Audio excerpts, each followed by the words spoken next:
rappelle, avant que nous passions, donc on avait dit que il y a diversité de dons, mais le même esprit, diversité des ministères, mais le même Seigneur, diversité d'opérations, mais le même Dieu qui opère en tous. Or, à chacun, la manifestation de l'esprit est donnée pour l'utilité commune. En effet, à l'un est donné par l'esprit une parole de sagesse, à un autre une parole de connaissance selon le même esprit. À un autre la foi par le même esprit, à un autre le don de guérison par le même esprit, à un autre le don d'opérer des miracles, à un autre la prophétie et à un autre le discernement des esprits. À un autre la diversité des langues, à un autre l'interprétation des langues. Un seul et même esprit opère toutes ces choses et distribue à chacun en particulier comme il veut. Donc c'est Dieu qui distribue l'esprit. Donc Dieu a donné à chacun de nous, comme quand nous recevons l'esprit, un don. L'autre a un don de guérison, l'autre a un don de miracle, l'autre a un don de traduire les langues, l'autre, on lui a donné un don, un esprit de combat pour combattre le mauvais. Donc, tout ça pour un seul corps, pour le corps de Christ. Alléluia. Amen. Donc voilà, mes chers frères et sœurs,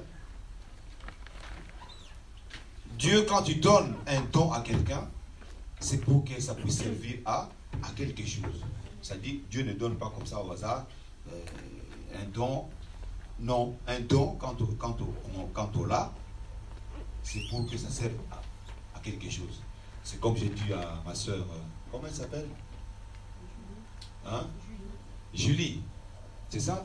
Comme j'ai dit à ma soeur Julie, ces derniers temps, elle est beaucoup tourmentée, elle veut servir Dieu. Mais elle ne sait pas comment. C'est pourquoi je lui dis, demande à Dieu et Dieu te guidera, il te montrera ce que tu feras. Donc, tout ce que tu feras, ce sera pour le ministère de Dieu. Alléluia. Amen. Je suis tellement touché et ému que je vois que les enseignements que je donne, ça touche beaucoup plus les enfants que vous, le vieux. Ça touche souvent les adultes, et pardon, les jeunes, que vous, les adultes. Et je sais que c'est à partir de l'enseignement qu'on avait eu sur le don du Saint-Esprit. Et je sais que c'est à partir de là où elle a commencé à réfléchir. Qu'est-ce que je peux faire moi aussi pour mon Dieu? Alléluia. Amen. Elle n'est pas la seule. Je sais que parmi vous, il y en a plusieurs qui veulent servir Dieu et qui disent, qu'est-ce que je peux faire pour Dieu? Dieu va te donner un don.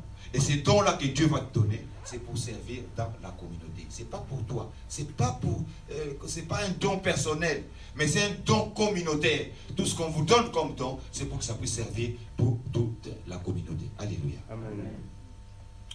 Et on avait parlé aussi que quand quelqu'un reçoit l'esprit et qu'il est en train de prophétiser, que les autres se taisent. Donc, qu'il y ait au moins de l'ordre dans l'église. Parce que quand quelqu'un est en train de prophétiser, quand il parle en langue, il faut qu'il y ait quelqu'un qui entende cette langue-là et traduire. Parce que si quelqu'un parle en langue et que ça passe comme ça, donc c'est un message pour rien du tout. Or, si quelqu'un parle en langue, donc ça dit, il y a un message. Et ce message-là doit être traduit et transmis à l'église pour l'édification du peuple de Dieu. Alléluia. Amen. Vrai ou faux? C'est comme ça, quand nous allons à l'école, le professeur nous donne une leçon, il nous explique. Et après, il nous donne un devoir. Et nous allons travailler ce devoir par rapport à quoi? Par rapport aux explications que le professeur nous a données. Donc, si on n'a pas compris l'explication, comment voulez-vous qu'on puisse faire ce devoir-là? On ne pourra pas. Donc, nous aussi, quand nous venons à l'église, et que l'Esprit de Dieu descend, et qui parle en langue, il faut qu'il y ait quelqu'un qui puisse entendre cette langue-là, traduire, pour que nous puissions savoir quel message Dieu veut nous transmettre. Est-ce qu'il y a un souci? Il y a un problème? Et ces messages, lorsque nous recevons ces messages-là, nous pouvons prier, nous pouvons intercéder, nous pouvons donner conseils. Pourquoi? Parce que quelque part, Dieu nous a parlé. Alléluia. Amen.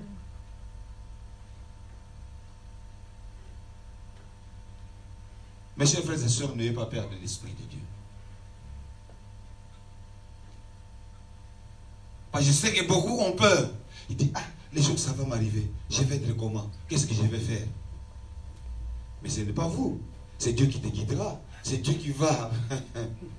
C'est Dieu qui va te transformer. C'est vrai, parce que même moi aussi, quand j'allais à l'église, je me demandais, ah, ces gens-là, qu'est-ce qu'ils font? Comment est-ce qu'ils font? Et les jours où j'ai reçu l'Esprit de Dieu, c'est là où je me suis dit, ah oui, c'est quelque chose. Et quand on m'a dit que maintenant, tu vas commencer dans le ministère de Dieu, j'ai dit, mais qu'est-ce que je dirais aux gens? On m'a dit seulement, ce n'est pas toi qui agiras, mais c'est Dieu qui agira. Alléluia. Amen. Bien.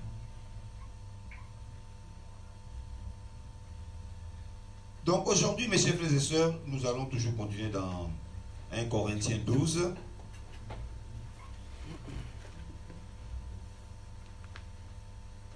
Nous allons commencer par, disons, le verset 12.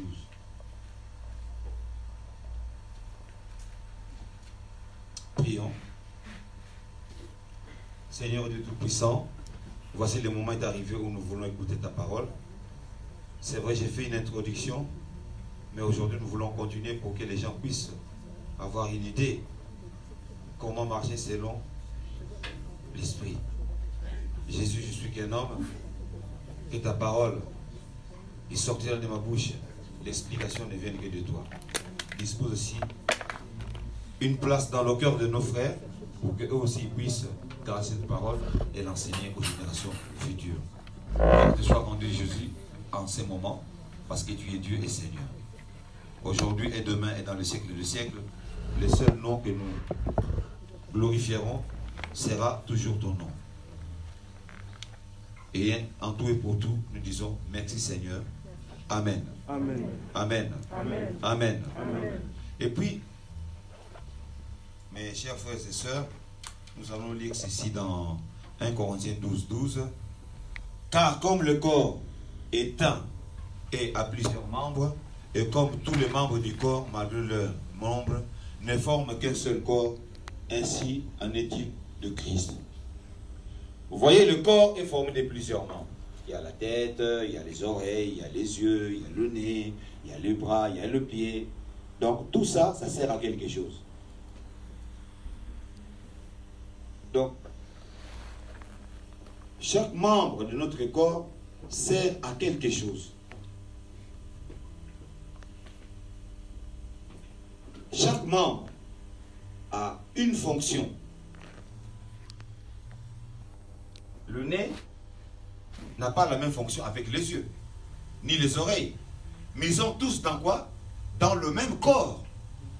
C'est comme le don du Saint-Esprit aussi. Chacun a un don, mais qui est différent du don de l'autre. Mais dans un seul corps, pour servir Dieu. Alléluia. C'est dans le corps du Christ.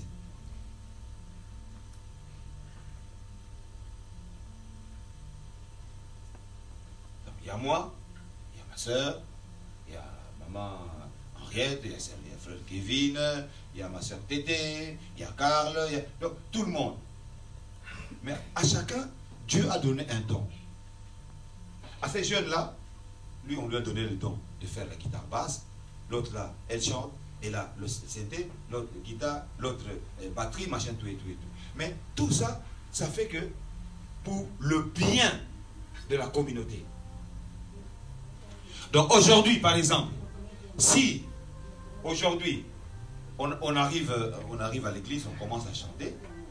Si par exemple, le bassiste n'est pas là, ils vont chanter, mais il y a toujours quelque chose qui va manquer.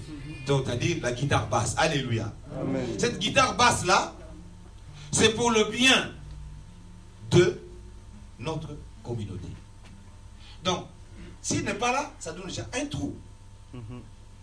Supposez par exemple, vous avez un enfant qui naît avec une oreille. C'est déjà quoi? C'est déjà un handicap. Pourquoi? Parce que l'homme doit avoir combien d'oreilles? 2. Ou si un enfant naît avec 3 oreilles, ça devient déjà un handicap. Parce qu'il y en a plus. Donc, chaque chose doit concerner... Donc, il y a plusieurs choses, enfin, il y a plusieurs dons, mais dans un seul corps. Et ces dons-là doivent servir un seul corps. C'est le corps du Christ. Alléluia. Amen. Nous avons tous en effet été baptisés dans un seul esprit pour former un seul corps.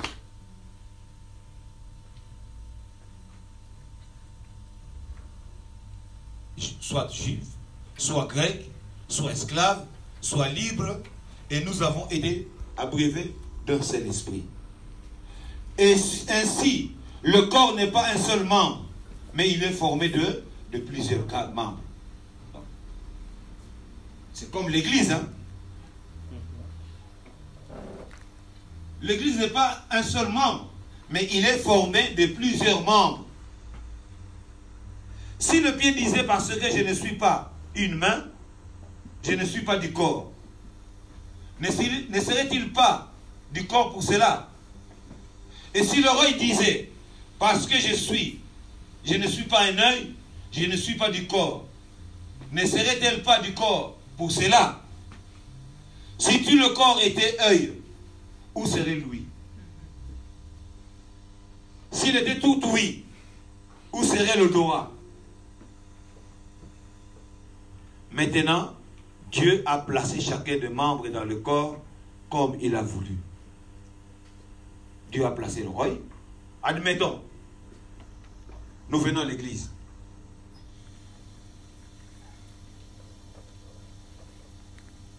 Nous sommes tous chanteurs. Il n'y a pas quelqu'un qui joue au synthé, mais nous sommes chanteurs. Donc, on va être dans une église où il y a des chanteurs, il n'y a pas de pasteur, il n'y a pas de diacre, il n'y a pas de diaconesse. On arrive, du matin au soir, on commence à chanter. Pas de parole de Dieu. Donc, c'est dit, vous voyez un petit peu? Si nous tous nous étions guitaristes, mais on va se battre là-bas. Parce que chacun va vouloir son tour pour aller, jouer la basse. Ou aller jouer la guitare. Mais comme chacun a sa place, comme chacun a son don, chacun fait ce qu'il a à faire pour le bien d'un seul corps, pour égayer toute l'église et que les gens se mettent debout, commencent à danser, commencent à chanter dans la joie et dans la bonne humeur. Alléluia. Amen. Donc, tout ne peut pas être la même chose. Celui-là, il reçoit l'esprit, celui-là, il est intercesseuse, l'autre il est diacre, l'autre il est pasteur, l'autre il est ici. Donc, à chacun un don, mais pour servir le même corps. Alors, si tout était un seul membre, où serait le corps? Et maintenant donc, il y a plusieurs membres et un seul corps. L'œil ne peut pas dire à la main, je n'ai pas besoin de toi. Ni la tête dire aux pieds, je n'ai pas besoin de vous. Mais bien plutôt, les membres du corps qui paraissent être le plus faibles sont nécessaires. Et ce que nous estimons être le moins honorable du corps, nous les entourons du plus grand honneur. Ainsi nos membres, le moins honnêtes, reçoivent le plus d'honneur. Tandis que ceux qui sont honnêtes n'en ont pas besoin. Dieu a disposé le corps de manière à donner plus d'honneur à ceux qui en manquaient, afin qu'il n'y ait pas de division dans le corps, mais que le membre ait également soin les uns des autres. Je vais vous donner seulement un exemple, mes chers frères et sœurs. Donc, le plus faible, c'est ceux-là qui sont le beaucoup plus honorables. Regarde, par exemple, avec nos mains, nous portons des poires, nous faisons de bagarres, machin, tout. Mais l'œil, c'est quelque chose de plus fatal. Mais et la main et l'œil, nous protégeons. Qu'est-ce que nous protégeons le plus? C'est l'œil. Parce que l'œil est fragile. Donc nous aussi, dans le ministère de Dieu, protégeons aussi ceux qui sont fragiles. Si nous sommes forts, nous devrons protéger ceux qui sont fragiles.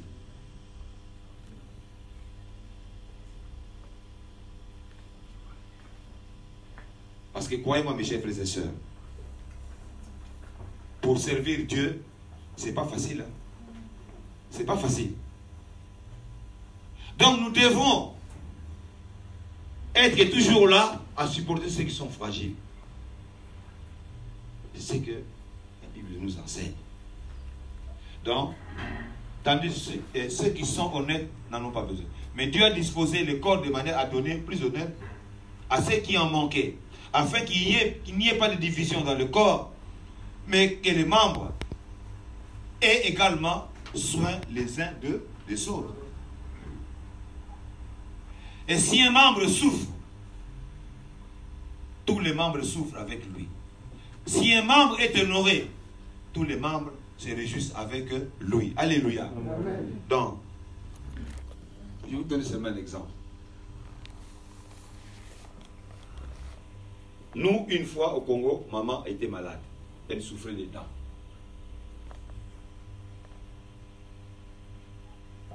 On est parti chacun à ses occupations. Moi, j'étais parti au boulot, mon frère, machin, tout et tout et tout. On arrive à la maison, on voit notre maman comme ça. Là. Maman, qu'est-ce que tu as? Ah, j'ai mal aux dents.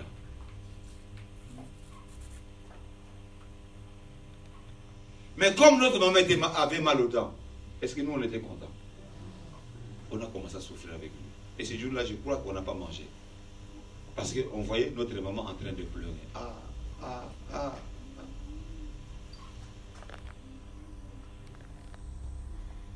Et chez nous, comme quand quelqu'un a des problèmes comme ça, on a toujours recours au truc de comment mettez les mots, comment on appelle ça, je ne sais pas comment on appelle ça ici, mettez les mots,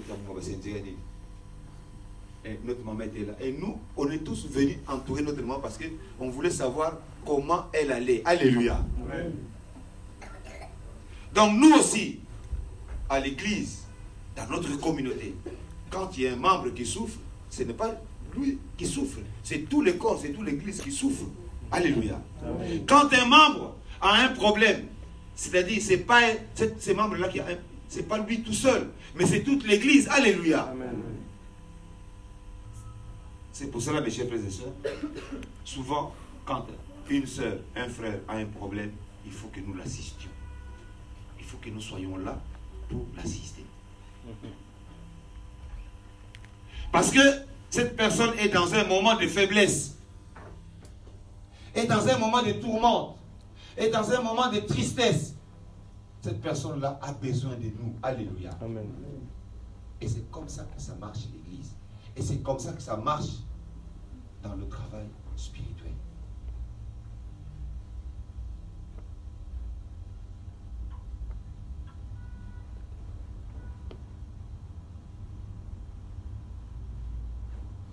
Un autre exemple, quand on va dans une manifestation, on manifeste, à un moment on commence à jeter des pierres. On commence à jeter des pierres, mais la première chose, qu'est-ce qu'on protège? Le visage. Hein? Le visage. Le visage, donc la tête. La première chose qu'on protège, c'est la tête. Parce qu'on sait que la tête, c'est le moteur où il y a le cerveau, il y a tous les yeux, machin, la bouche avec laquelle on mange, on parle. Donc on est là comme ça toujours.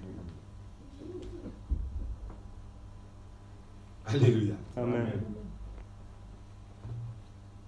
Donc mes chers frères et sœurs, la dernière fois, je vous avais dit, j'ai parlé de dons. Aujourd'hui, nous devons savoir que tous ces dons-là que nous avons, c'est pour servir Dieu. Nous formons un seul corps. Qu'il n'y ait pas de division parmi nous. Qu'il n'y ait pas qu'on dise, celui-là, il est comme ça, celle-là, elle est comme ça. Non. Soutenons les plus faibles. Quand tu vois quelqu'un qui est plus faible ou quelque chose qui ne va pas, appelle ta soeur, appelle ton frère. Dis-lui, voilà, il y a ça. Et c'est de cette façon-là que nous allons nous améliorer. C'est de cette façon-là que nous pourrions avancer. Si on ne fait pas ça, l'Église de Dieu n'avance pas. Donc, tout ce que nous avons, c'est pour le bien de tout le monde. Amen. Amen. Je m'excuserai aussi pour le dimanche dernier. Peut-être j'ai dit des gros mots. Ça a touché parmi vous. Mais c'est comme ça. Des fois, il faut dire des choses telles qu'elles sont. Canard, il faut appeler par le canard. Donc voilà. Ne soyons pas hypocrites. Parce que des fois, ces mots-là, nous les prononçons dehors. Eh oui, ne soyons pas hypocrites. Mais je m'excuse parce que bon, c'est vrai. Ça a blessé quand même peut-être une personne, deux personnes. Mais bon, c'est ça la vérité. Que Dieu me pardonne. Merci beaucoup. Voilà, que Dieu vous bénisse. Et que ce don que vous avez, vous exploitez, vous sert à vous tous. Amen.